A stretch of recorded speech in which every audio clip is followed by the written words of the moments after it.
Never convince them to be with you. Do this instead, stoicism.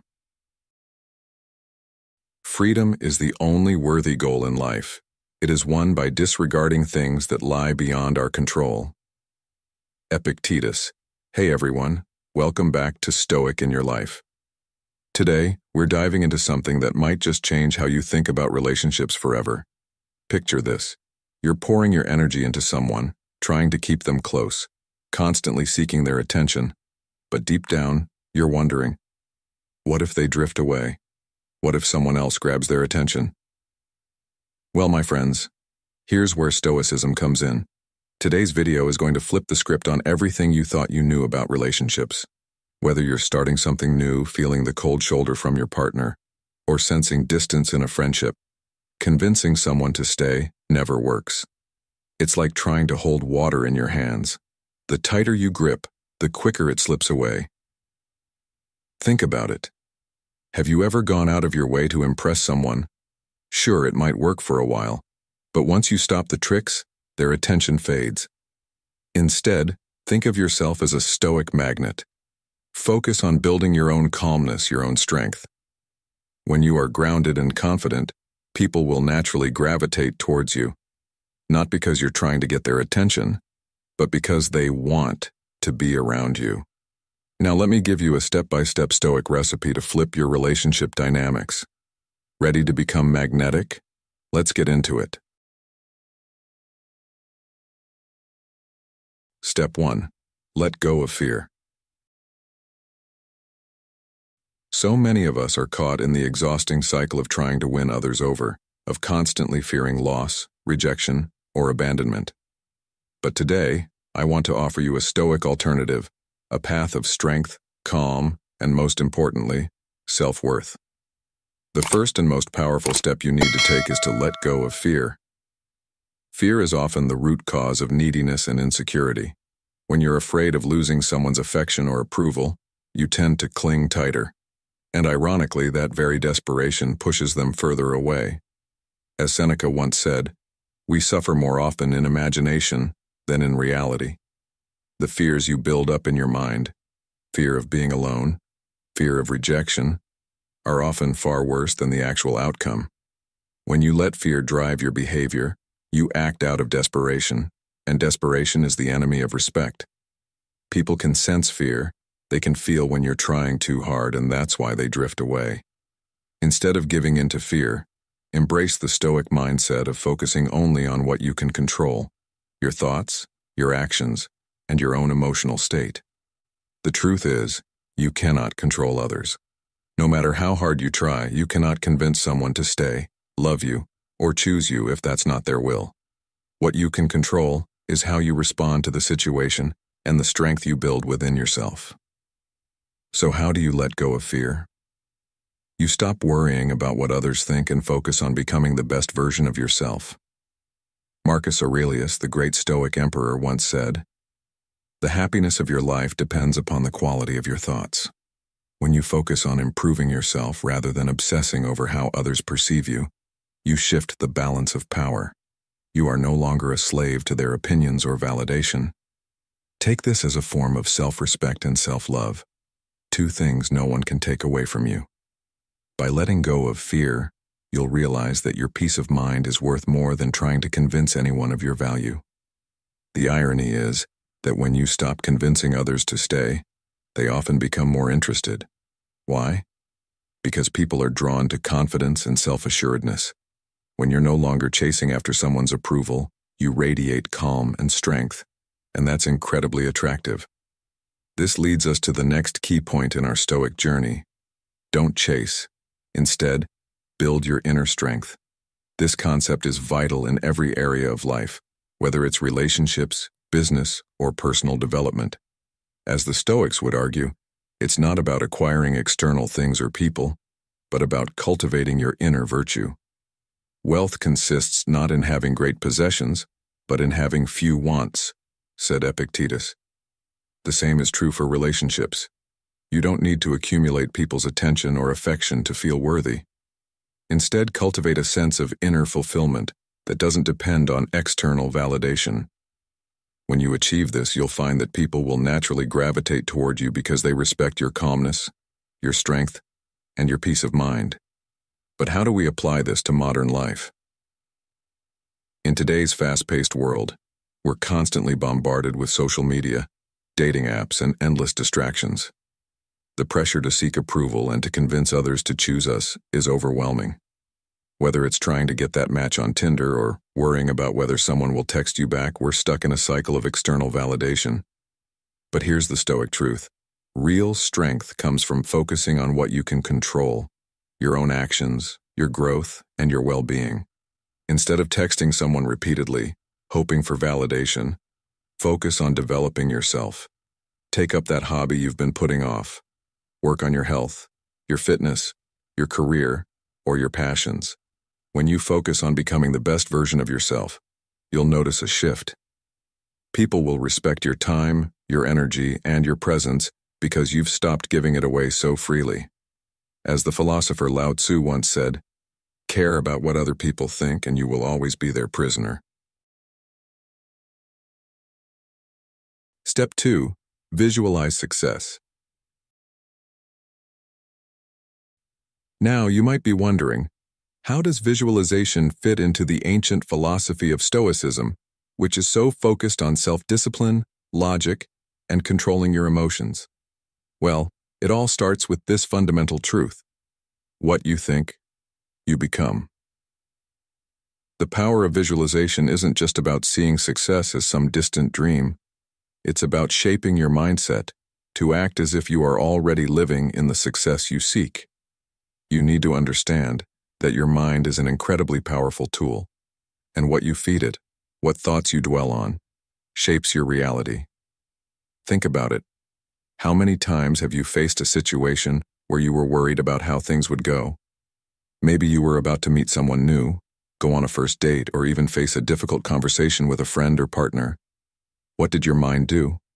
Did it begin to spiral, picturing every possible way things could go wrong? Did you find yourself preparing for rejection or embarrassment, rehearsing failure before you even stepped into the room? What if instead you had taken a moment to visualize success? What if you had pictured yourself walking into that room with confidence, speaking with ease, and seeing the positive outcome you desired? As Epictetus said, we are what we repeatedly do. Visualization is not just wishful thinking. It's a rehearsal for success. When you visualize success, you prepare yourself mentally, emotionally, and even physically to handle the situation with confidence. Your body follows your mind.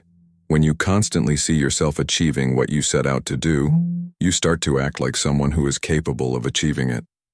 This is the very essence of how Stoicism teaches us to control our thoughts. Marcus Aurelius himself once said, "The happiness of your life depends upon the quality of your thoughts." By focusing on positive outcomes, you set the stage for positive actions. Take this story from modern life. A professional athlete preparing for a big game doesn't sit in the locker room imagining all the ways they could fail, right? They visualize the victory. They see themselves making the winning shot, crossing the finish line, or lifting that trophy. They know the power of visualization because it primes their mind for success. You don't have to be an athlete to use this. Whether you're preparing for a presentation at work, trying to reconnect with someone, or making a major life decision, your ability to visualize success directly impacts how you'll approach that situation. It's about setting your mind to expect success, and that expectation drives your behavior toward making it happen. So, how does this apply to relationships? Picture this.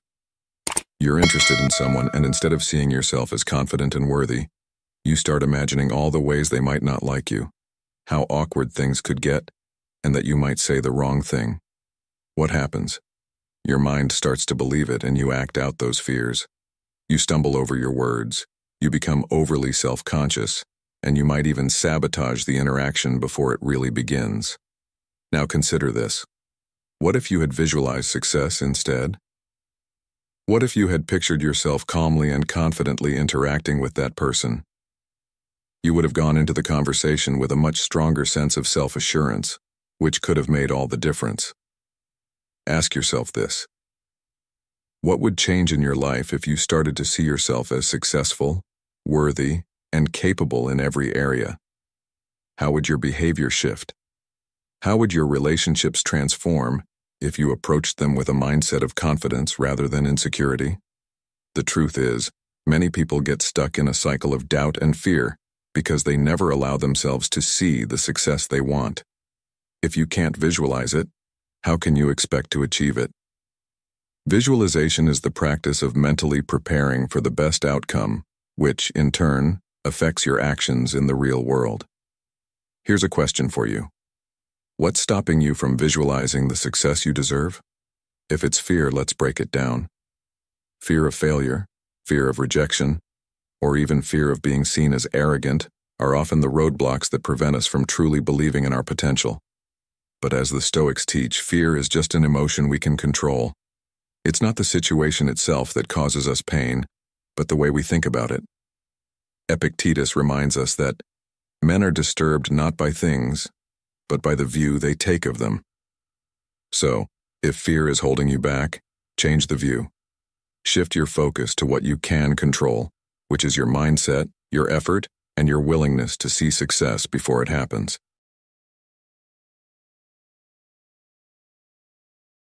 Step 3. Do your best and let go. Do your best and let go. It sounds simple, right? But how often do we find ourselves obsessing over outcomes, holding tightly to expectations, or desperately trying to control situations, especially when it comes to relationships? In today's lesson, we're going to dig deep into a powerful Stoic principle that could transform how you navigate your relationships, romantic or otherwise. The idea of doing your best and letting go ties directly into Stoicism, which teaches us that we have control over our actions, but not over external events or the reactions of others. It's essential to remember the wisdom of Epictetus. Make the best use of what is in your power, and take the rest as it happens. This means we can and should give our all, but beyond that, we must learn to let go of the need for a specific outcome. This is a key concept in Stoic philosophy and can have a profound effect on your relationships. Ask yourself this: how often do you catch yourself worrying about whether someone will stay in your life, return your feelings, or validate you in the way you hope? You might be doing everything in your power, showing affection, trying to make them happy, going out of your way to impress them. But somehow, the more you try, the more distant they seem. This happens because when you're too focused on controlling the other person's response, you lose sight of what really matters, your own inner peace and actions. As Marcus Aurelius said, you have power over your mind, not outside events. Realize this, and you will find strength. When you pour all your energy into worrying about how someone else will react or whether they will reciprocate, you surrender that power. Instead, you need to reclaim it by focusing on what you can control: your actions, your behavior, and your intentions. This approach frees you from unnecessary stress and anxiety. Here's the key: do your best, but once you've done all you can, let go of the outcome. This is where most people struggle. They can put in the effort, but the attachment to a specific result holds them back. Think about a time in your life when you worked hard for something.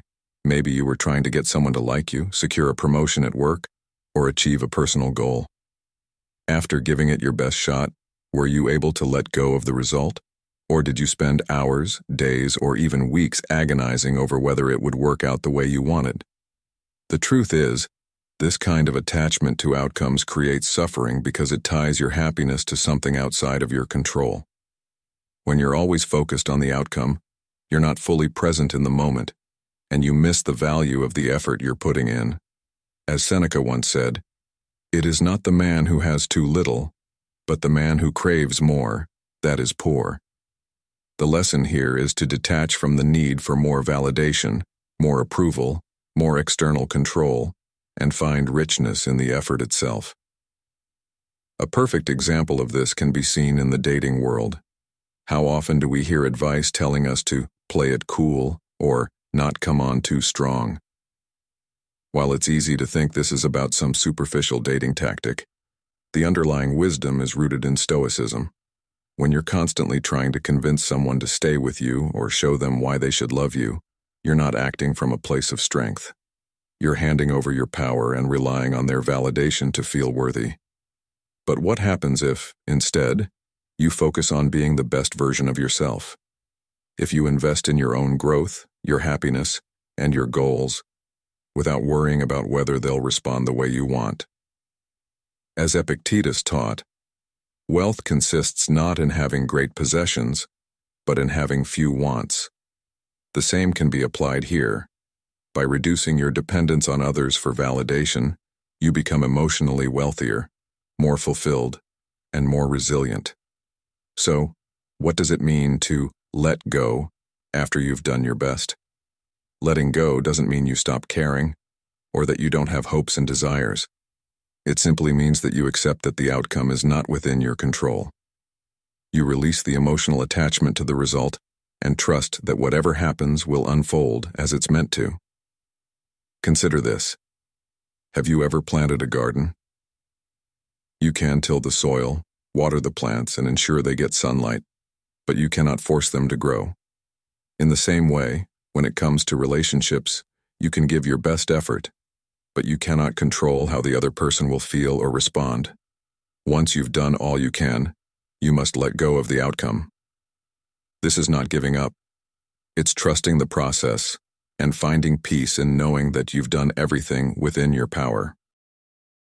This idea of doing your best and letting go is particularly relevant in today's fast-paced world, where many of us are caught in a cycle of perfectionism and overthinking. With social media and constant comparisons, we often feel the need to prove our worth, whether in our careers, friendships, or love lives. But the wisdom of the Stoics reminds us that the only person we need to convince is ourselves. If you know deep down that you're doing your best, that you're acting with integrity and sincerity, then there is no need to worry about what others think or how they will respond. As the famous Stoic philosopher Marcus Aurelius once said, "Waste no more time arguing about what a good man should be. Be one." In other words, focus on living your truth and let go of the need to control how others perceive it. So how can you apply this lesson in your everyday life? Start by recognizing where your control ends. If you're trying to convince someone to stay, or if you're overly concerned with the outcome of a situation, pause and remind yourself of this Stoic principle. Focus on what is within your power, your actions, your mindset, and your effort. Then, let go of what is outside of your control. This doesn't just apply to relationships, but can also help you navigate challenges at work, in personal projects, and even with your health. When you do your best and release your attachment to the outcome, you free yourself from the weight of constant worry and disappointment. You begin to move through life with more ease and confidence, trusting that you've done all you can. Remember that doing your best and letting go is not about giving up control. It's about recognizing where your true power lies. You can control how much effort you put in, the attitude you bring to your relationships, and the way you approach challenges. Beyond that, it's about releasing the need to dictate every outcome and trusting that the process will unfold as it should. Ask yourself, where in your life are you holding on too tightly to an outcome? What would happen if you gave your best and then let go? The answers may surprise you. Thank you for joining us in today's video. Before we move on to the next segment, I'd like to take a moment to express my gratitude for having you here. It's an honor to have you as a part of our community. If you feel like sharing your thoughts or experiences, please do so in the comments. And if you're unsure of what to say, simply type, "I am a newbie," if you've just started with us, or "I am Stoic" if you've been on this journey for a while. Your engagement means the world to us and keeps us motivated to continue bringing you valuable content. All right, let's keep growing together, shall we? Step 4. Value your time. We're now diving into a lesson that is not only crucial for your growth as a Stoic, but is also one of the most valuable concepts for living a fulfilling life. Value your time. Now, for many men between the ages of 30 and 65, time becomes an increasingly precious resource. Whether you're managing a career, maintaining relationships, or balancing personal development, how you spend your time ultimately shapes the quality of your life. Yet, how often do we waste time on things that don't serve us?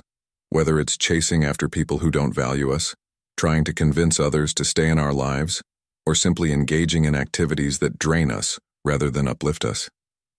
The reality is, time is the one thing you can never get back. So, what would happen if you started treating your time like the rare, non-renewable resource that it is? Let's break it down.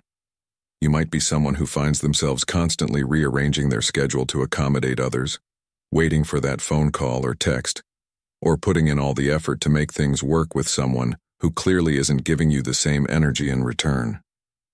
It's easy to fall into this trap, especially when you care about someone or want to make a relationship, friendship, or business partnership thrive. But here's the cold truth. When you spend your time trying to convince others of your worth, you're not valuing yourself. Marcus Aurelius reminds us, the happiness of your life depends upon the quality of your thoughts. And I would add that it also depends on how wisely you spend your time. If you're always sacrificing your time for someone who doesn't value it, you are sending a message to yourself and to them that your time is not important. And if you don't value your time, why should anyone else? So, how do you start valuing your time? First, you need to be selective about where and with whom you spend it. Start setting boundaries. If someone constantly cancels plans or shows little effort in maintaining the relationship, ask yourself, is this where I want to invest my limited time?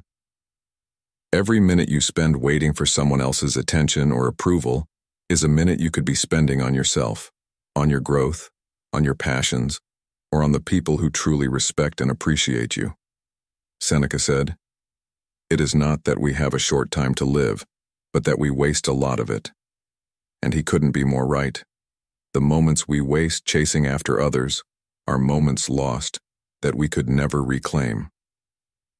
Think about that next time you find yourself sitting by the phone, waiting for someone to show you the attention you deserve. This concept also applies to modern life in a big way.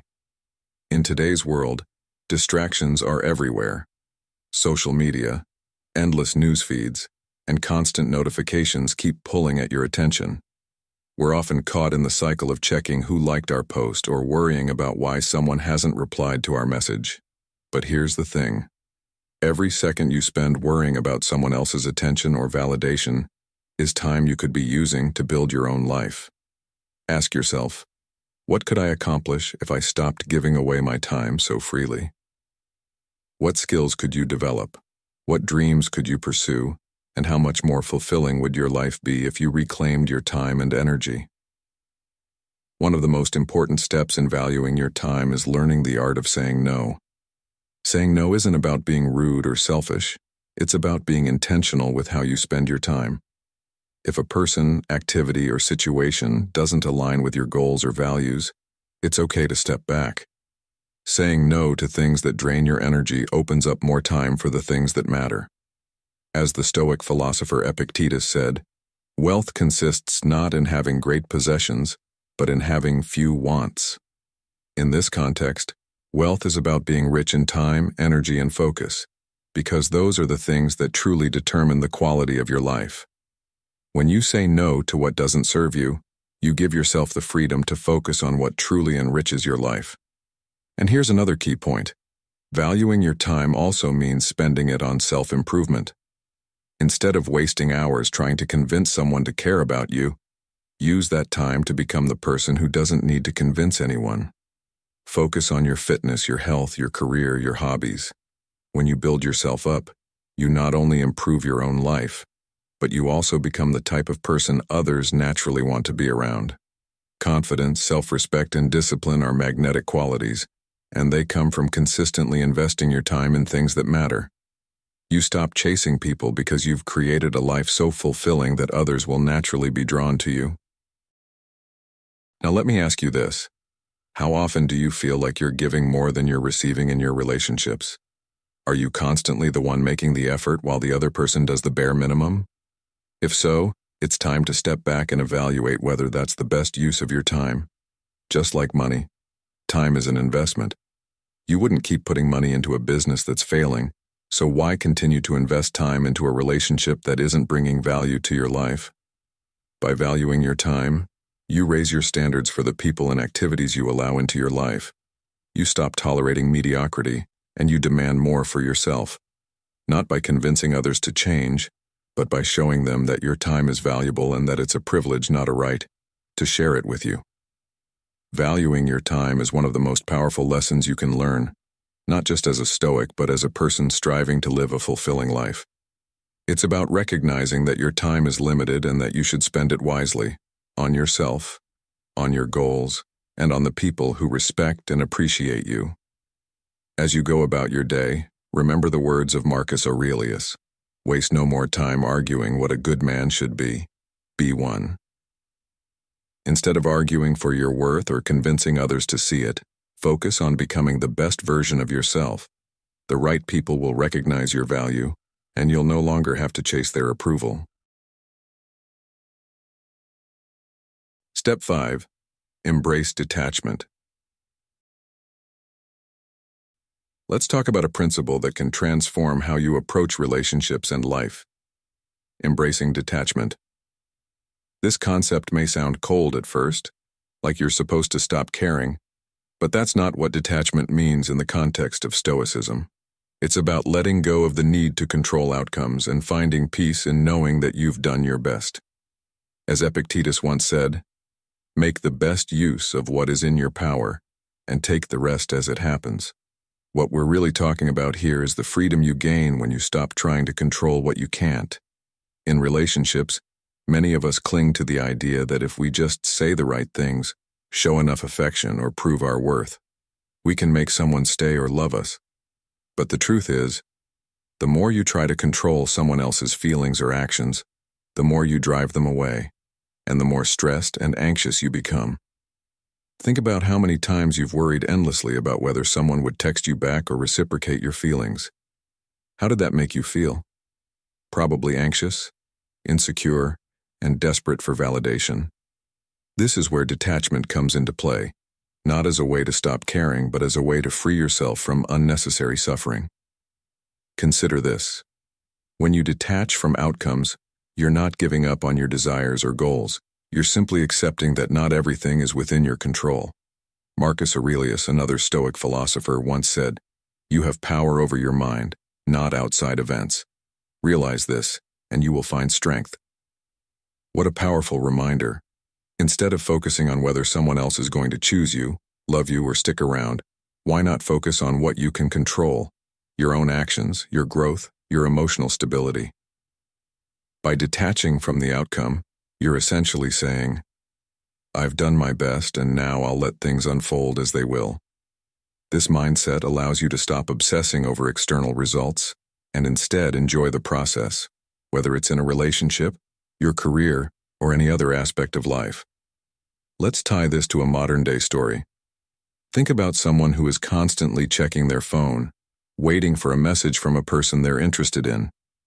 Every time they hear a notification, their heart races, and they feel either elated or disappointed depending on whether it's the person they were hoping for. Their entire mood for the day hinges on that one message. Is that a healthy way to live? Definitely not.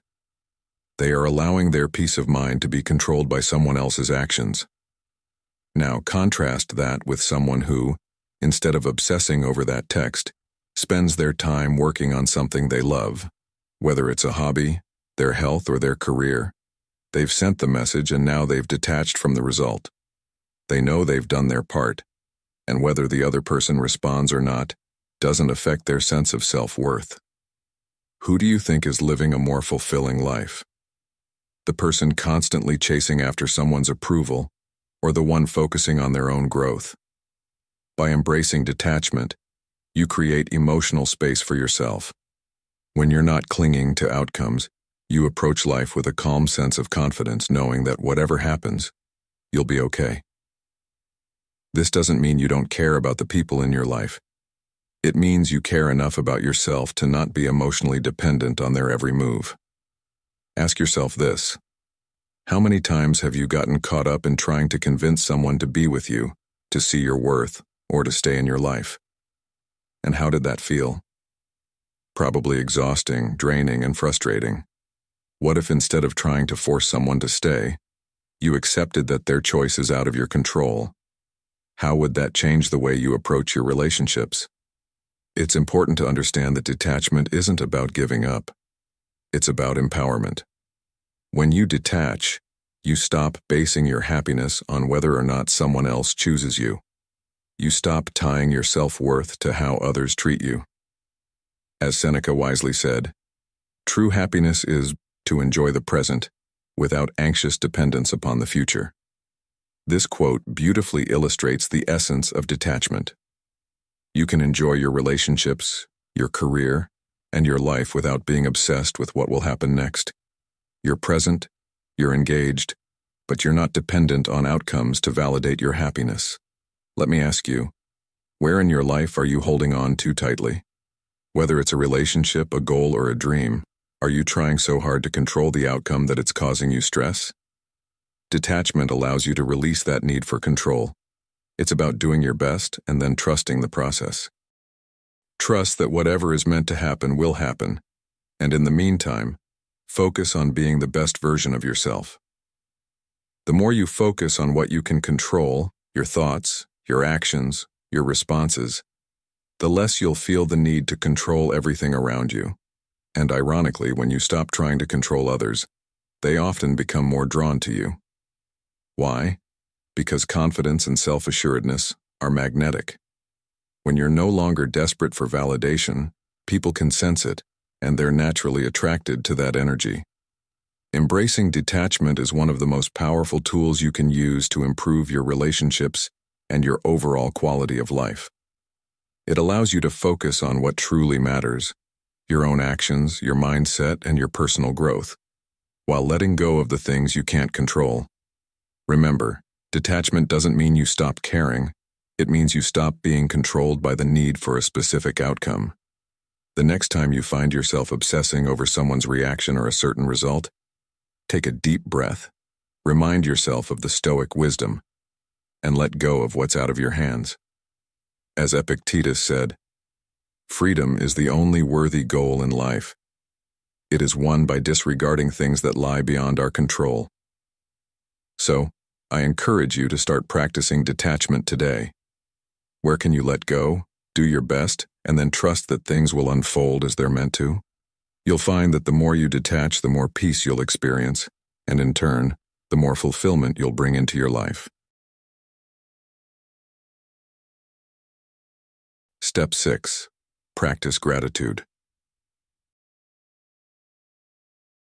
Practicing gratitude is one of the simplest yet most transformative habits you can develop, especially when it comes to relationships and personal growth. In the context of Stoicism, gratitude is more than just saying thank you for the obvious things in life. It's about appreciating all experiences, both the good and the challenging. As the Stoic philosopher Seneca said, true happiness is to enjoy the present, without anxious dependence upon the future. This quote captures the essence of gratitude. It's about being present, content, and thankful for what you have right now, instead of constantly longing for what you don't. And when you adopt this mindset, it changes how you view not only your life but also your relationships with others. So, how does gratitude fit into the concept of never convincing someone to be with you? It's simple. When you're focused on what you have and appreciate the present moment, you naturally stop trying to convince others of your worth. The need for validation or approval from someone else fades because you already feel fulfilled from within. Think about it. How often do we get caught up in wanting someone to like us, to choose us, or to validate our feelings? And how often does that lead to frustration or even disappointment? Instead of chasing after external validation, practicing gratitude shifts your mindset to focus on what you already have and who you already are. You're no longer living in a state of lack or insecurity, which can often lead to neediness or desperation. When you are grateful, you live in a state of abundance, and this abundance becomes attractive to others. Let me ask you this. How often do you take the time to be grateful for the small things in your life? For example, are you thankful for the people who support you, the lessons you've learned through hardship, or the little moments of peace you experience in a hectic day? When was the last time you paused to appreciate those things? Practicing gratitude doesn't mean ignoring challenges or pretending everything is perfect. Instead, it's about acknowledging what's going well, even when life feels overwhelming, or when a relationship isn't going the way you hoped. As Epictetus famously said, "He is a wise man who does not grieve for the things which he has not, but rejoices for those which he has." By focusing on the good that already exists, you find strength and contentment that no external force can shake. This shift in perspective is critical, especially when you find yourself trying to convince someone to stay with you. Rather than putting your energy into persuading someone to be in your life, why not focus on being grateful for the experiences you've shared, the lessons you've learned, and the opportunities for growth? Now let's bring this into a modern context. Have you ever noticed that people who are content and grateful for what they have seem to attract more positivity into their lives? It's not because they're luckier than others, it's because they're operating from a mindset of abundance. They aren't grasping for more attention, affection, or success, because they already feel fulfilled. This doesn't mean they don't have goals or desires, but their sense of happiness isn't dependent on those external factors.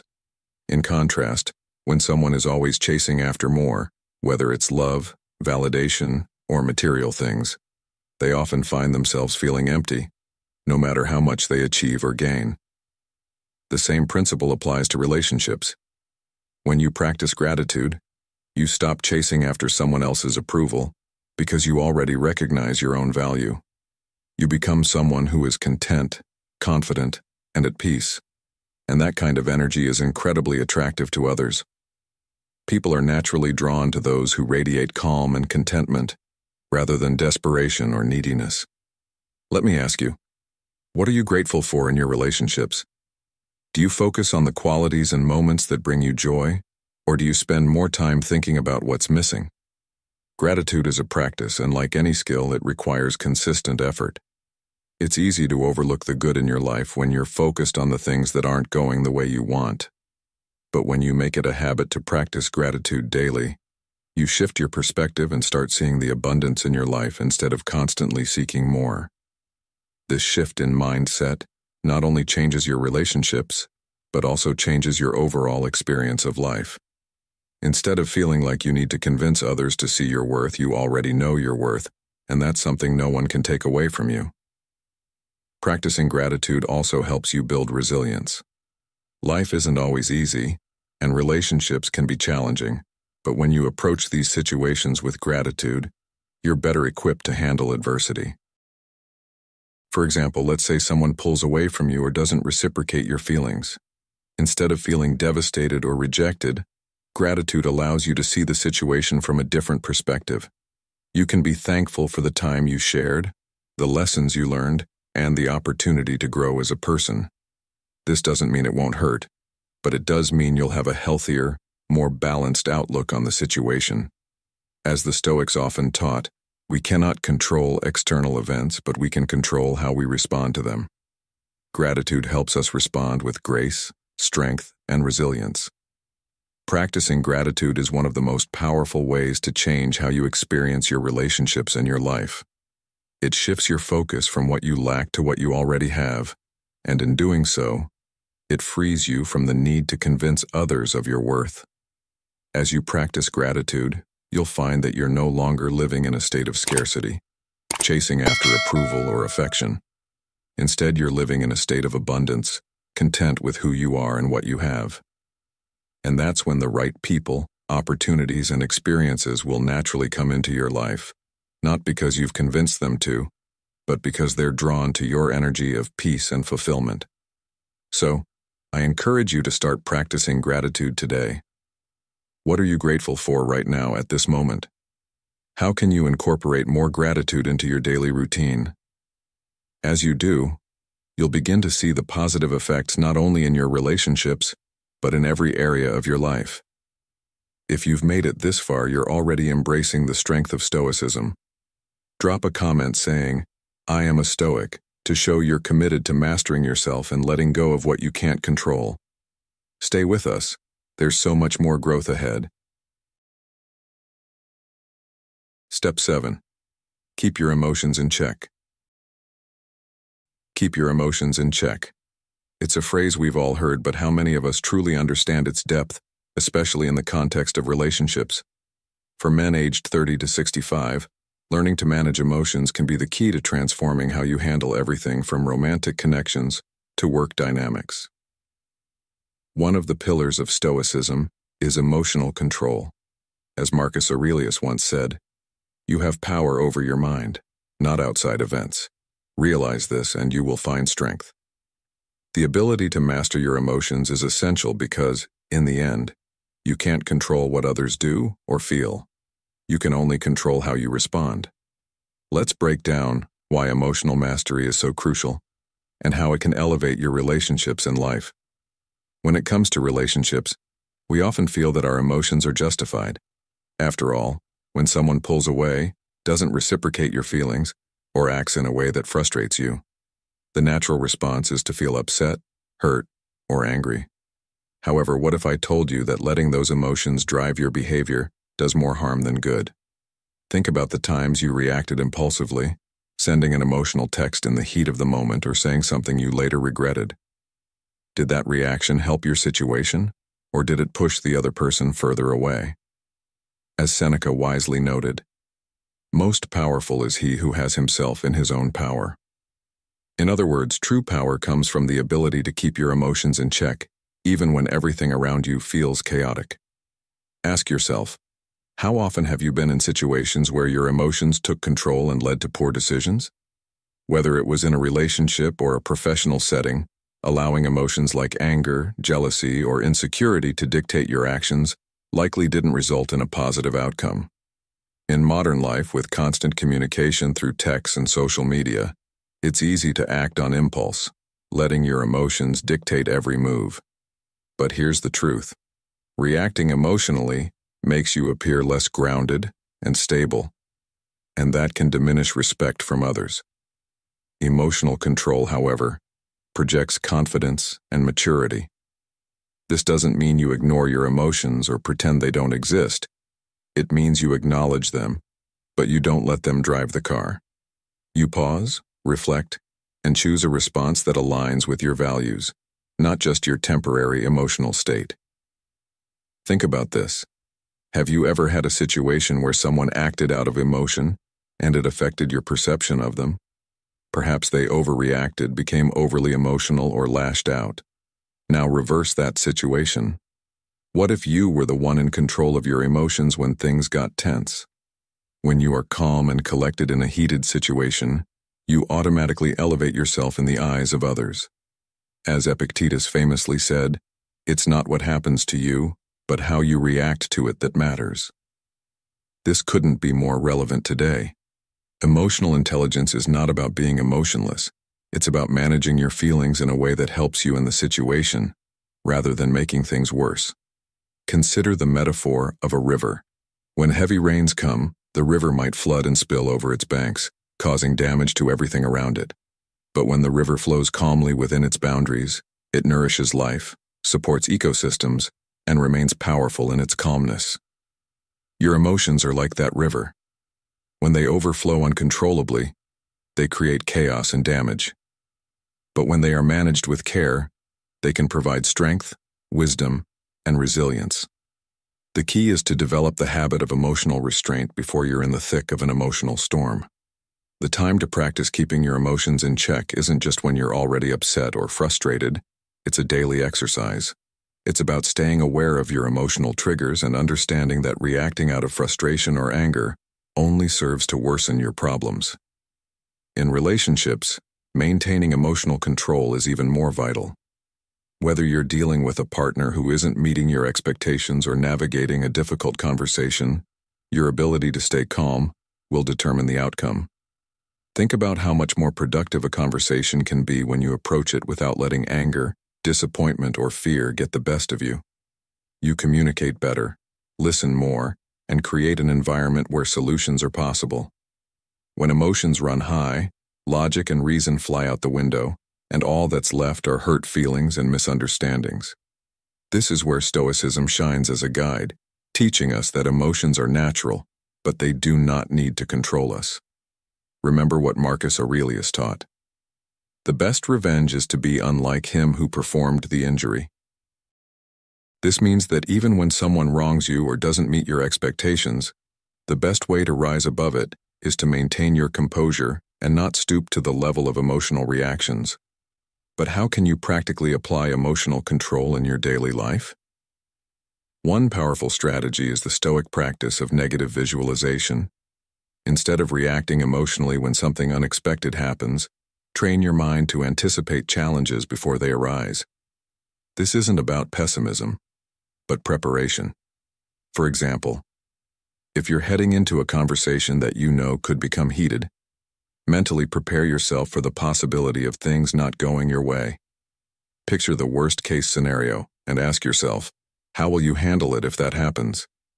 By doing this, you're conditioning yourself to remain calm because you've already envisioned the challenge and prepared emotionally. Another useful practice is simply pausing. When emotions rise, take a moment to breathe, reflect, and then respond. This pause is often all it takes to prevent an emotional outburst and choose a more measured, thoughtful approach. Lastly, ask yourself, how would your life change if you were able to master your emotions consistently? Would your relationships improve? Would you find more peace and stability in your interactions? Emotional control allows you to operate from a place of strength rather than weakness. When you're not at the mercy of your emotional reactions, you become more resilient and adaptable in every aspect of life. The next time you feel your emotions taking over, remember the words of Seneca. No man is free who is not master of himself. It's a reminder that true freedom comes from mastering your emotions, not being ruled by them. When you learn to keep your emotions in check, you'll find that you no longer feel the need to convince anyone to stay in your life because you're grounded, confident, and secure in who you are. This is the power of Stoicism in action. Emotional control as a path to strength and peace.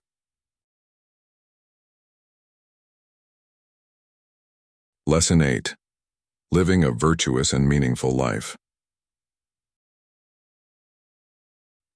Living a virtuous and meaningful life is the ultimate goal in Stoic philosophy and, in many ways, the key to solving problems with people.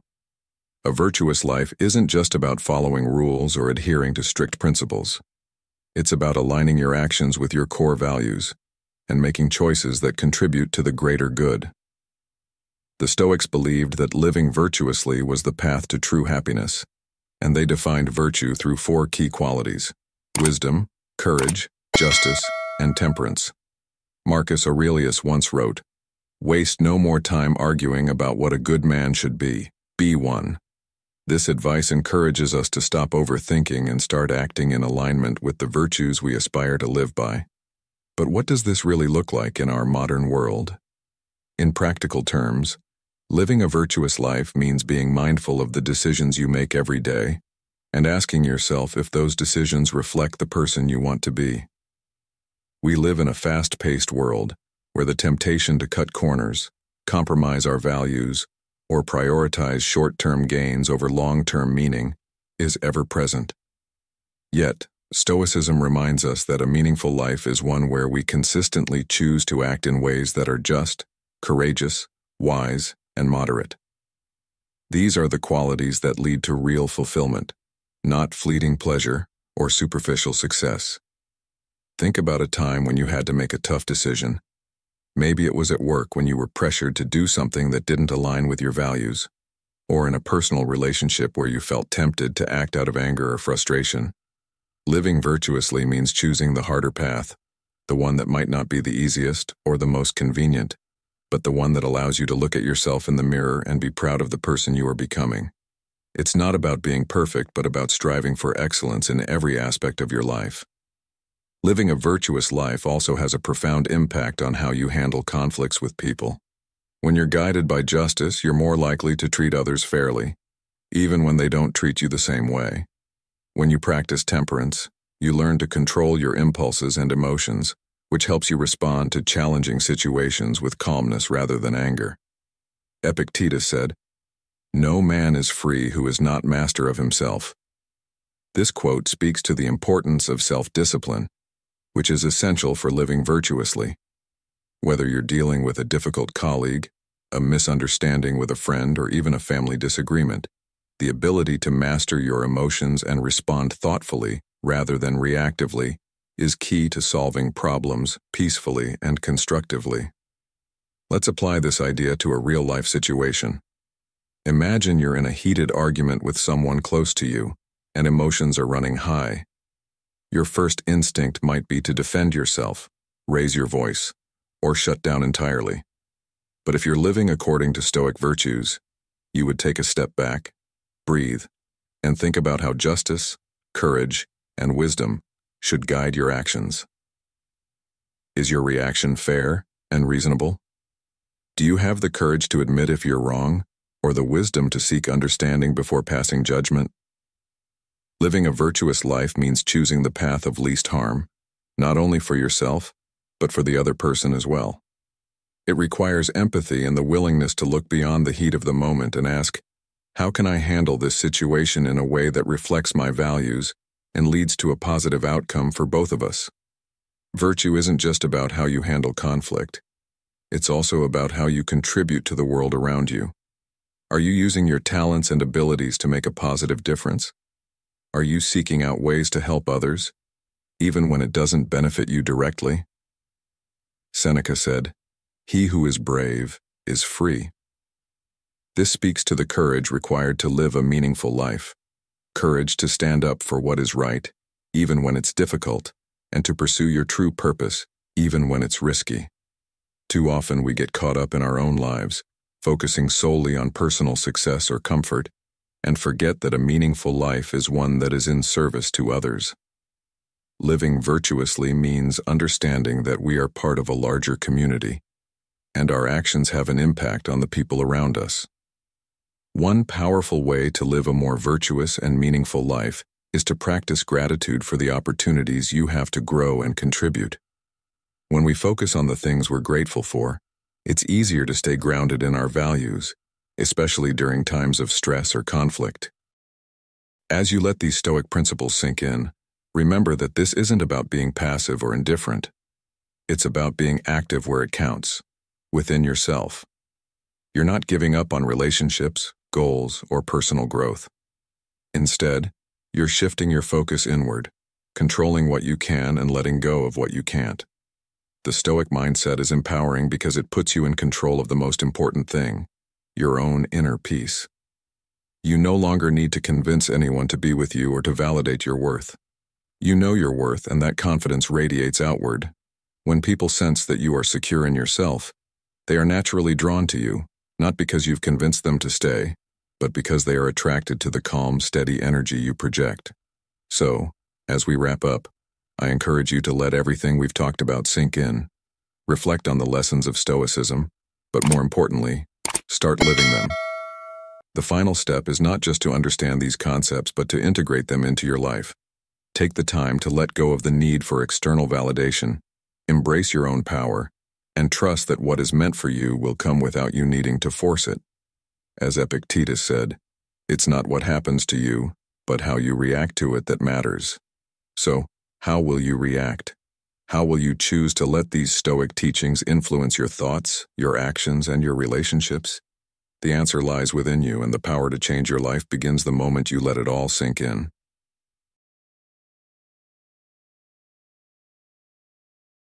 As we come to the end of today's video on never convince them to be with you, do this instead: Stoicism. The most important takeaway is this: you don't need to convince anyone to stay in your life or see your worth. The real power lies in mastering yourself, your thoughts, your emotions, and your reactions. By focusing on your own growth, practicing gratitude, and letting go of the need to control others, you become the kind of person who attracts meaningful connections effortlessly. Stoicism teaches us that we have control over our actions, but not over how others respond. When you embrace this truth, you'll find peace, strength, and confidence in yourself, and the right people will naturally be drawn to you without you having to chase after them. If this message inspired you or gave you a new perspective, don't forget to like this video, share it with those who might also benefit from this Stoic wisdom, and subscribe to Stoic in Your Life for more content that will help you apply Stoicism to your relationships and personal life. Be sure to hit the notification bell so you won't miss any of our future videos packed with insights on living a purposeful and peaceful life. Thanks for watching, and remember, you already have everything you need within you. Just let it all sink in.